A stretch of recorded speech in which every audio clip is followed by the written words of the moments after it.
ইরানের ওপর মার্কিন যুক্তরাষ্ট্রের কঠোর নৌ অবরোধের জেরে বিশ্ববাজারে জ্বালানি তেলের দামে বড় ধরনের বিস্ফোরণ ঘটেছে।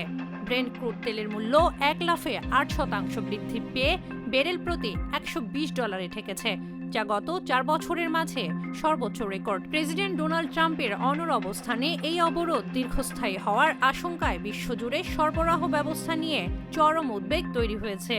ট্রাম্প জানিয়েছেন, সরাসরি সামরিক পদক্ষেপের চেয়ে এই নৌ অবরোধ ইরানের অর্থনীতিকে দুর্বল করতে বেশি কার্যকর। বর্তমানে গুরুত্বপূর্ণ বাণিজ্য পথ হরমুজ প্রণালী দিয়ে সরবরাহ স্বাভাবিক হওয়ার সম্ভাবনা ক্ষীণ হওয়ায় বিনিয়োগকারীদের মাঝে অস্থিরতা বাড়ছে। এদিকে পরিস্থিতি মোকাবিলায় হোয়াইট হাউস অভ্যন্তরীণ বাজার স্থিতিশীল করার বিকল্প পথ খুঁজছে।